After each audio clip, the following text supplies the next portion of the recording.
Khara study. Today, we shall learn West Bengal Board Class 5 English book Butterfly. New syllabus, Lesson 1, India, Superpower in Cricket. আজকের এই বিশেষ আলোচনায় সবাইকে অনেক অনেক স্বাগত। আজ আমরা শুধু বইয়ের একটা সাধারণ চ্যাপ্টার পড়ব না, বরং আমরা একসাথে পাড়ি দেব দারুণ এক রোমাঞ্চকর ঐতিহাসিক যাত্রায়। এই যাত্রায় রয়েছে টান টান উত্তেজনা, এক অবিশ্বাস্য রূপকথার মতো গল্প, আর অবশ্যই সেই গল্পের হাত ধরে লুকিয়ে থাকা মজাদার কিছু শিক্ষণীয় বিষয়। তো চলুন শুরু করা যাক আমাদের আজকের এই দুর্দান্ত পর্ব। ছোট্ট রাহুলের কথা একবার ভাবা যাক। আনন্দে একেবারে আত্মহারা হয়ে লাফিয়ে উঠছে সে। সদ্যই এক অনবদ্য ক্রিকেট ম্যাচে ভারতের এক রুদ্ধশ্বাস জয়ের সাক্ষী হয়েছে রাহুল। ওর উজ্জ্বল হাস্যোজ্জ্বল মুখের দিকে তাকালেই বোঝা যায় চোখে মুখে ওর কি বাঁধ ভাঙা উচ্ছ্বাস। আর এই উচ্ছ্বাস তো শুধু ওর একার নয়, এ যেন গোটা দেশের মানুষের মনের কথা। ওর এই আনন্দমাখা কণ্ঠস্বরী আমাদের বারবার মনে করিয়ে দেয় যে আজকের দিনে বিশ্ব ক্রিকেটে ভারত ঠিক কতটা শক্তিশালী। কিন্তু আপনাদের কি মনে হয় এই দাপট, এই রাজত্ব সবসময় এমনটাই ছিল? প্রথম অধ্যায়, ঐতিহাসিক ১৯৮৩ ফাইনাল, ডেভিড বনাম গলিয়াথ। একটু পিছনের দিকে যাওয়া যাক, সোজা ১৯৮৩ সালের সেই ঐতিহাসিক লর্ডস ক্রিকেট গ্রাউন্ডে। চারিদিকে এক অদ্ভুত নিস্তব্ধতা, আর ঠিক তার মাঝেই তৈরি হতে চলেছে ইতিহাস। রাহুলের বাবা, যিনি তখন ছিলেন সপ্তম শ্রেণীর এক ছোট্ট ছাত্র, তিনিও হয়তো এভাবেই বুকের ধুকপুকানি নিয়ে টিভির পর্দায় চোখ রেখেছিলেন সেদিনের সেই অসম লড়াইয়ের ঘটনাক্রমগুলো একে একে দেখা যাক। শুরুতেই একটা মারাত্মক বড় ধাক্কা।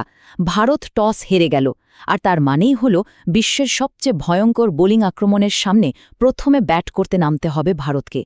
একেবারে শ্বাসরুদ্ধকর এক পরিস্থিতি। ভারতীয় ব্যাটসম্যানরা আপ্রাণ চেষ্টা করলেন ঠিকই, কিন্তু খুব বড় রানের পাহাড় গড়া সম্ভব হল না।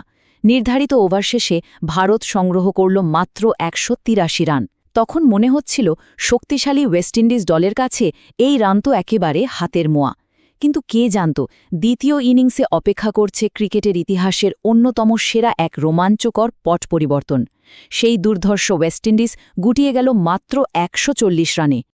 কিন্তু একটা প্রশ্ন জাগে, এই সামান্য তনতলাটাও ভারতের জন্য এতটা কঠিন কেন ছিল? কারণটা শুনলে গায়ে কাঁটা দিয়ে উঠবে।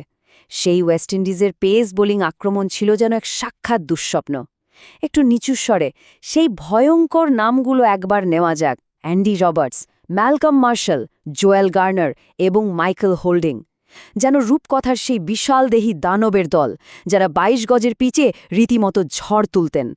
তাদের সে আগুনের গোলার মতো ধেয়ে আসা বলের সামনে ভারতীয় ব্যাটিং লাইন আপ যেন তাসের ঘরের মতো ভেঙে পড়তে শুরু করেছিল।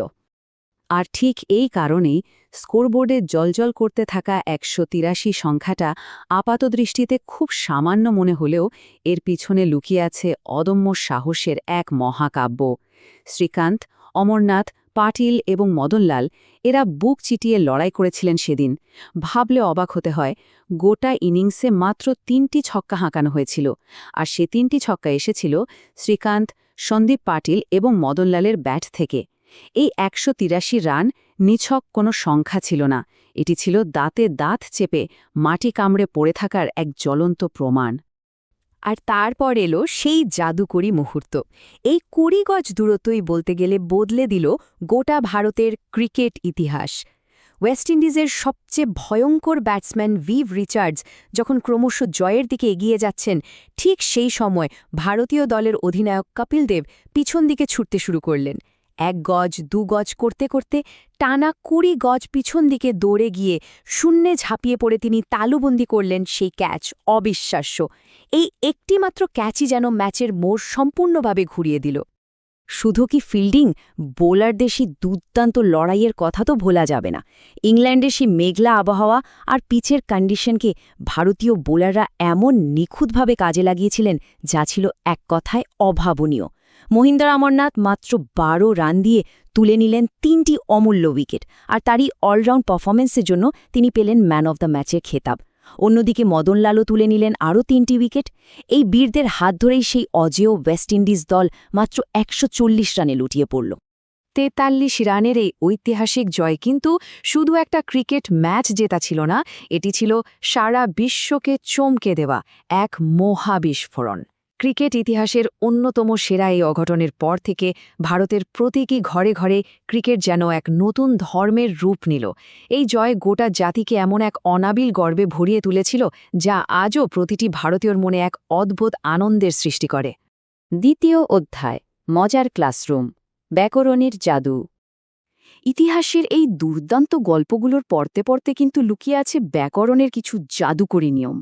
ভাষার এই জাদুকরী নিয়মগুলো না জানলে কোনো গল্পই এত সুন্দর করে বলা যায় না। যে কোনো ভাষাকে সঠিকভাবে প্রকাশ করতে জ্যোতিচিহ্ন বা পাংচুয়েশনের গুরুত্ব অপরিসীম। প্রথমেই রয়েছে ফুলস্টপ, যা একটি বাক্য সম্পূর্ণ হওয়ার সংকেত দেয়। এরপর রয়েছে কমা, যা বাক্যের মাঝে একটু ছোট্ট বিরতি নিতে সাহায্য করে, ঠিক যেমন রাহুলের বাবার কথা বলার সময় একটু থামা হয়েছিল। এরপর প্রশ্নবোধক চিহ্ন, কিছু জিজ্ঞাসা করতে ব্যবহৃত হয়। আর সবশেষে উদ্ধৃতি চিহ্ন বা ইনভার্টেড কমা ব্যবহৃত হয় যখন কেউ কোনো কথা ঠিক যেমন বলেছে তেমনই হুবহু তুলে ধরা হয়। যেমন আমাদের গল্পের শুরুতে রাহুলের সেই উচ্ছ্বসিত সংলাপটি। এবার আসা যাক বাক্যের গঠনে। একটি বাক্যকে প্রধানত দুটি অংশে ভাগ করা যায়, সাবজেক্ট বা উদ্দেশ্য এবং প্রেডিকেট বা বিধেয়। এই কনসেপ্টটা বেশ মজার। বাক্যে যার সম্পর্কে কথা বলা হচ্ছে সেই হলো সাবজেক্ট বা উদ্দেশ্য, আর সেই সাবজেক্ট কি করছে বা তার সম্পর্কে যা কিছু বলা হচ্ছে বাক্যের সেই বাকি অংশটাই হলো প্রেডিকেট বা বিধেয়। বিষয়টি আসলে ভীষণ সহজবোধ্য। প্রথম উদাহরণটিতে একটু নজর দেয়া যাক। রাহুল আজ খুব আনন্দিত। আচ্ছা, এখানে কে আনন্দিত? উত্তর হলো রাহুল। তাই রাহুল হলো সাবজেক্ট, আর সে কি করছে? আজ খুব আনন্দিত, এটি হলো প্রেডিকেট। একইভাবে দ্বিতীয় বাক্যে কে দৌড়েছিলেন? উত্তর হলো কপিল দেব, তাই তিনি সাবজেক্ট আর বাকি অংশটা প্রেডিকেট। তৃতীয় বাক্যে কি প্রমেয় জনপ্রিয়তা লাভ করল? ক্রিকেট। এভাবেই খুব সহজে সাবজেক্ট এবং প্রেডিকেট আলাদা করে ফেলা যায়। তৃতীয় অধ্যায়ে আর্টিকলস, বোঝা, এ, অ্যান এবং দ্য এর ব্যবহার। এই তিনটে ছোট্ট শব্দ ইংরেজি ভাষাকে নিখুঁতভাবে প্রকাশ করতে একেবারে জাদুর মতো কাজ করে। নিয়মগুলো একেবারে সোজা। যখন কোনো শব্দের উচ্চারণ ব্যঞ্জনবর্ণ বা কনসোনেন্ট ধ্বনি দিয়ে শুরু হয় তখন তার আগে এ বসে, যেমন ধরুন এ ব্যাট বা এ বল। কিন্তু যখন কোনো শব্দের শুরুতে স্বরবর্ণ বা ভাওয়েল ধ্বনি অর্থাৎ এ, ই, আই ও ইউ এর উচ্চারণ থাকে তখন তার আগে অ্যান বসে, যেমন আমাদের বইতে দেখা যায় অ্যান ওল্ড নিউজপেপার। আর দ কোথায় বসে? যখন কোনো নির্দিষ্ট ব্যক্তি, বস্তু বা অদ্বিতীয় কোনো কিছুর কথা বলা হয়, যেমন দ্য হিমালয়াস বা দ্য ইন্ডিয়ান টিম। এবার একটা ছোট্ট মজার খেলা হয়ে যাক। প্রথমে রয়েছে অরেঞ্জ। এর শুরুতে ও বা ভাউল সাউন্ড আছে, তাই এর আগে বসবে, ঠিক ধরেছেন, অ্যান অরেঞ্জ। এরপর গোট, জি হল কনসোনেন্ট, তাই এটি হবে এ গোট। ইন্ডিয়ান ওশেন বা ভারত মহাসাগর তো পৃথিবীতে একটাই নির্দিষ্ট, তাই এখানে বসবে দ্য ইন্ডিয়ান ওশেন। আর সবশেষে এয়ারশিপ, আবার সে ভাওয়েল সাউন্ড, তাই এর উত্তর হল অ্যান এয়ারশিপ। ব্যাকরণের এই নিয়মগুলো সত্যিই চমৎকার, তাই না? চতুর্থ অধ্যায়, কবিতার সময়, টাইমড আউট। সারা দিনের এই মজাদার আলোচনার পর এবার যেন গধূলির নরম আলোয় একটু বিশ্রাম নেওয়ার সময়। চারপাশের এই শান্ত সময় একটু কবিতার ছন্দে মেতে ওঠা যাক।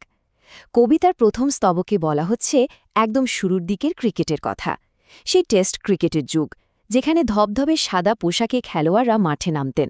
এই খেলাটি ছিল ধৈর্যের একেবারে চূড়ান্ত পরীক্ষা। একটানা পুরো 5 দিন ধরে চলত এই খেলা। বেশ দীর্ঘ, মন্থর এবং শান্ত গতিতে এগিয়ে চলত এক একটা ম্যাচ। এটি ছিল এমন এক সময় যখন ক্রিকেটের আসল সৌন্দর্য লুকিয়েছিল খেলোয়াড়দের অসীম ধৈর্য আর টেকনিকের মধ্যে। কিন্তু সময় তো আর থেমে থাকে না, তাই না? যুগের সাথে সাথে খেলার গতিও হুহু করে বাড়তে শুরু করল। টেস্ট ম্যাচের সেই ধীর গতির জায়গা নিল একদিনের বা ওয়ানডে ম্যাচ।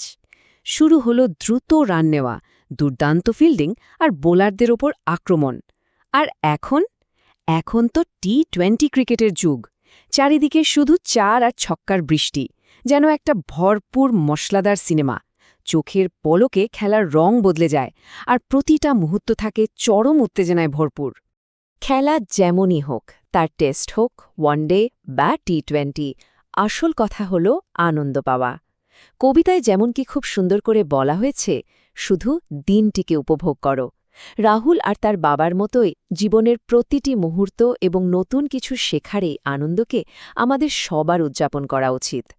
আজকের এই বিশ্লেষণটি যদি আপনাদের ভালো লেগে থাকে তবে অবশ্যই লাইক ও শেয়ার করার অনুরোধ রইল এবং আরও এমন শিক্ষণীয় ও মজাদার পর্বের জন্য আখাড়া স্টাডি ইউটিউব চ্যানেলটি সাবস্ক্রাইব করতে একদম ভুলবেন না। তবে আজ বিদায় নেওয়ার আগে একটা প্রশ্ন রেখে যাই। টেস্ট থেকে শুরু করে টি20 পর্যন্ত ক্রিকেটের এই যে বিবর্তন, আগামী 10 বছরে এই খেলাটি আর কী রকম রোমাঞ্চকর রূপ নিতে পারে বলে আপনাদের মনে হয় একবার ভেবে দেখবেন কিন্তু।